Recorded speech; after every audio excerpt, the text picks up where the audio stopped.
किसी ने बड़े कमाल की बात कही है कि जो इंसान दूसरों की खुशी में अपनी खुशी देखता है वो इंसान दुनिया में कभी दुखी हो ही नहीं सकता।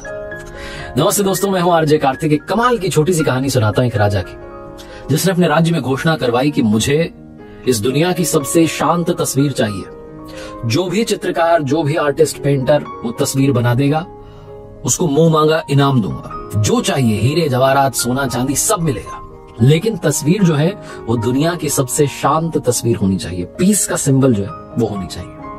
कंपटीशन की अनाउंसमेंट हुई, बहुत सारे आर्टिस्ट पहुंचे, जो डेट डिसाइडेड थी। उस दिन आए तो सबने अपनी पेंटिंग्स बनाना शुरू किया। राजा साहब ने देखना शुरू किया। आखिरी राउंड आते आते, जो फाइनल राउंड था, 2 तस्वीरों को सिलेक्ट किया गया। जो दोनों पेंटिंग्स थी उनको दरबार में रखवाया गया सबको देखने के लिए। भाई देखिए, ये 2 जो है शॉर्टलिस्ट हुई है। राजा साहब जो थे उन्होंने कहा कि देख लीजिए अच्छे से, फिर हम अपना फैसला सुनाएंगे। जो पहली पेंटिंग थी, जो पहला चित्र था, उसमें कमाल की सुंदर निर्मल स्वच्छ पानी की झील थी।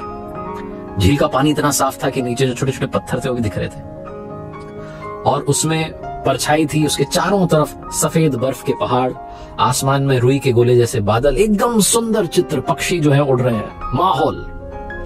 उसको देख करके कोई भी कहते कि इनको इनाम दे दीजिए आप, इसमें सोचने की बात ही नहीं। दूसरी जो पेंटिंग थी, जो दूसरा चित्र था, वो डरावना था। आसमान में काले बादल हैं, बिजलियां कड़क रही हैं, चमक रही हैं, तूफान आ रहा है। जंगल में पहाड़ पर से जो झरना गिर रहा है वो तेज गति से गिर रहा है। झरने के पास में जो पेड़ लगे हुए हैं वो झूल रहे हैं। ऐसा लग रहा है सब कुछ तहस नहस होने वाला है, विनाश की तस्वीर।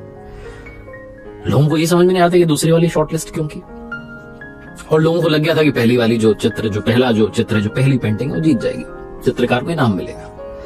राजा साहब ने अपना अनाउंसमेंट सुनाया। उन्होंने कहा कि दूसरी जो पेंटिंग है, जो दूसरा चित्र है, ये दुनिया का सबसे शांत चित्र है। इससे बढ़िया शांति का प्रतीक आज तक नहीं देखा। लोगों का दिमाग घूम गया। अब राजा से बोलने की हिम्मत नहीं। लेकिन जो पहला जो चित्र था, जो जिसने बनाया था, चित्रकार ने, जो पहला आर्टिस्ट था, उससे रहा नहीं गया। उसने पूछ लिया कि माफ कीजिएगा राजा साहब, इतना बता दीजिए कि ऐसा क्या है इस दूसरी वाली में जो आपने इसको सबसे शांत तस्वीर बता दी, सबसे शांत चित्र बता दिया। राजा ने कहा, गौर से देखिए। आपने ध्यान नहीं दिया। झरने के पास में जो पेड़ झूल रहे हैं, इनमें से एक पेड़ पर एक छोटा सा घोंसला है जिसमें चिड़िया है। वो अपने बच्चों को दाना खिला रही है, भोजन करा रही है। इतना सारा माहौल डरावना बना हुआ है, लेकिन चिड़िया को अपने बच्चों की, उनके भोजन की फिक्र है, और वो अपने बच्चों को भोजन कराने में मग्न है।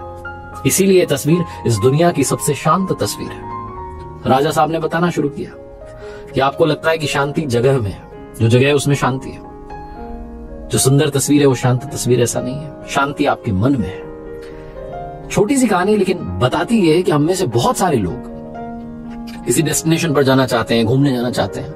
हमें लगता है वहां सुंदर पहाड़ हैं, सुंदर पानी है, सब कुछ सुंदर है, कितनी शांति होगी। आप वेकेशन पे जाएंगे, हो सकता है वहां पर भी टेंशन में रहे, कोई ना कोई बात आपको सताती रहे। कई बार ऐसा भी होता है कि आप भीड़ भाड़ में होते हैं लेकिन अंदर से शांत होते हैं, सब अच्छा लग रहा होता है। शांति दरअसल मन में होती है। जिस दिन मन शांत होता है उस दिन सब अच्छा होता है। तो चाहे जितना आपको ऐसा लगे कि मेरे खिलाफ चीजें जा रही हैं, तब भी मन को शांत रखिए और अपनी मंजिल की तरफ बढ़ते रहिए।